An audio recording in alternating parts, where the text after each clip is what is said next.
People's Democratic Party, PDP, in Edo State has accused the state governor, Senator Monday Okpebholo, of misleading the people by alleging that suspended local government chairman transferred 12 billion naira to party chieftains within 15 months.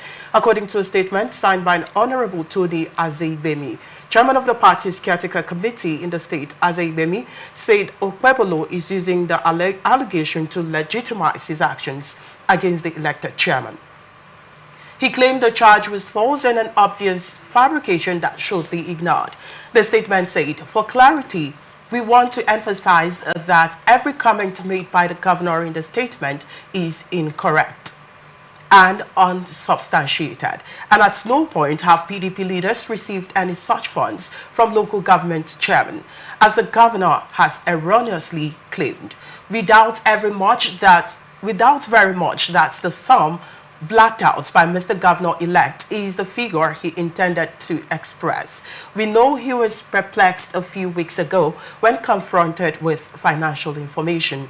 Azeibemi continues to say, "We challenge him to provide proof to substantiate these unfounded claims. Okpebholo must understand that the local government is neither an appendage nor a subordinate of the state government, but a constitutionally recognized third tier of government whose independence and autonomy are guaranteed by the Constitution of the Federal Republic of Nigeria," and stop forth with his executive rascality before the state descends into anarchy and chaos.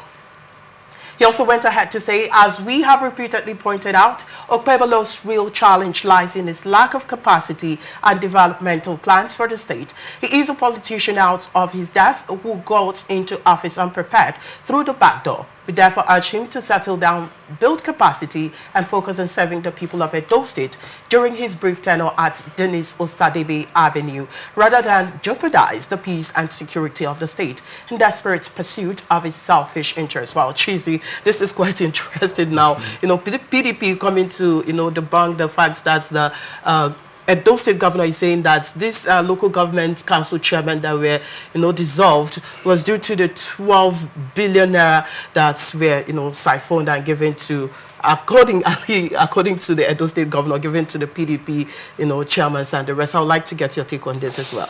Well, let me, how do I say it? Let me remove it. Let me do it into three stages. One is the fact that as the governor of Edo State, that he's made such a huge allegation, if that's allegation. Yeah. 12 billion naira is not a small money to have said people that drift into that, and that is not a money that won't have signatory authorization. And I think that before now, the state were operating on a joint allocation. And so the onus of proof is on the governor. Now, that allegation could also be made by an individual. All you do is to prove it, that this is truly, and if it does, it's not something we need to leave in a wave of hand. It's something that has to be serious. It has to be serious in two dimensions. Is it true that this happened? And if it's true, then the people should be prosecuted. If it's not true, even the governor should be held for perjury, for lying, for telling the people that. I mean, that is not a very, let's say, simple allegation, to give. Then on the other hand, I want to look at it from this dimension. You see, I have maintained that I am not, the lawyers will tell you that they do not know the whole law, and God forbid that they do. That's to say that we must allow the third tier of government to operate independently, and the local government should be. There's autonomous in this state. If he's saying that, well, one of my persons here one time while we were on this stage, I think I was still on this sect, told us that what the governor meant was the money that was there before the Supreme Court judgment, meaning that those money that they had joint, and if those are money, of course he has rights to probe into those money, because it was a money that was on a joint allocation between the state and the local government. Of course, the removing of those money, you need to understand how it was spent. And so it is there for him to say, but I think that we should let the local government, and I want to advise that the governor is fighting too quickly. Yeah, it's not a good thing. Okay. But he would also remove his eye from a very obvious fault if there is a fraud in governance. And I think the governor should also be careful in their, and again, for the PDP, if you look at also their words were very, very, you know, if we were writing, you don't write on certain mistakes, you know. I do not think that, if when they said, as if they are caught, they said in your brief stay, we know that he's been elected for 4 years. What do they mean by brief stay? Are they going to impeach him? Are they going to do whatever? Are they saying that the court will remove him? If the court is going to remove him, do they know what the judgment of the court will be? They are also taking too much of what that statement was a little bit too far. So in all of that, I will only advise the governor to make sure that what he has said, because we can't take the words of a king is law. We can't say that. We can't take it in a wave of hand. We must deep into it. We must begin to question that, the process and all of that. And until that, he has to prove it. All right. So I would also like you to deliberate more on the implications of laying an accusation without substantial evidence. Like you rightly mentioned, that the crux of the matter lies in the availability of having an evidence. And so far, I don't know if there have been any form of evidence presented by Edo State governor. But in a case where there is no evidence presented by the Edo State governor, I would like you to also reiterate what implications or what measures do you think, you know, awaits him coming up with this accusation without evidence? That office is a very exalted office. Quite so. All right. I do not think that office works with information, and there is no reason, there is no way. I wouldn't believe that a governor will just stand up and make that weighty allegation. It would be very unfortunate if that happened. You know, that a governor will stand up and say, oh, 12. Governor is not just an ordinary person. He sees an office, he has information around it.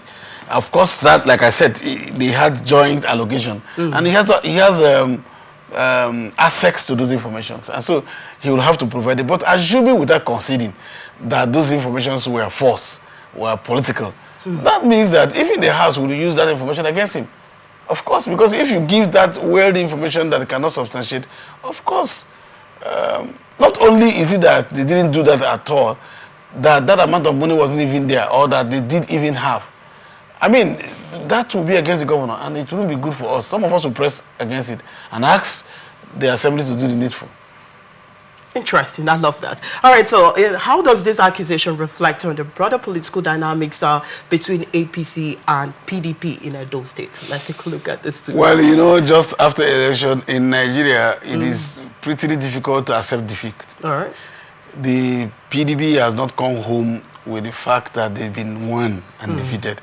And of course, also the governor has also not come home to say that I'm no longer doing APC, I'm governor of Edo State, and that whether the PDP, the APC, the Labour Party, all of them are Edo indigenes, and that he is the leader. I think they should also stand into governance. There's something that happened in Lagos, that always happened in Lagos that I enjoy so much. And that's the fact that just after election, they will reduce into the economy, security, and policies of government and begin to look at that. I think that's what they should leave politics and now go into governance proper. All right. How might this controversy, we also want to look at this, how do you think, how might this controversy affect the administrative functioning and financial management of local governments in Edo State? This, you know, issues of the 12 billion naira, how might it affect the financial management of local governments in Edo State? It's as simple as that. If what he has alleged is true, whether it is true or not, let me even use that word, it has sent a strong signal to even the local government and those who will come and all of that to say that, look, you have to be careful and know that what you are doing, because you have to show what they have done with the money given to you, whether you like it or yes. You know, people, it's also awakening other local governments in the state. There's 774 local governments in the country to say that, look, you are not just spending like that now. Somebody will rise up one day to question your expenses. I mean, that is good for it. So I think it's going to make them more prudent in management of their scarce location. And so I think that, but for me, the problem we have had over time, and which, you know, it may be like I'm praying evil prayers. I wish that one day will come where there won't be allocation going to local government, there won't be allocation going to states, where you will have to source for your funds to become creative. Any idiot can manage, who just smart enough can manage resources and just distribute resources. But in creating resources and bringing resources, that is where we need to come on. You know, where people begin to create resources for themselves to be able to manage it themselves. And that's where the cross of leadership will be. When that happens, you will see that a lot of people will no longer go to context, because you know you are going to be the one to look out for, to source for fund to manage it. But where you see funds is coming from somewhere, and then you stay and begin to manage those funds, it's just allocation of resources. Well, I'm actually thinking if there have been any precedents of such financial allegations in the past in Edo State, if there are actually such, precedents. I wouldn't say I don't have that facts here, but even if this has to start, it has started correctly. It starts in the day. It starts in the day. Even if this has to start it, it has started. One thing must start. Somebody will say, no, why are you doing this now? The previous administration didn't do that. And I said, the fact that the previous administration, if you kill somebody yesterday and you weren't here, and somebody comes down and says, no, you killed somebody, the person didn't do anything. It is better late than denied. All right.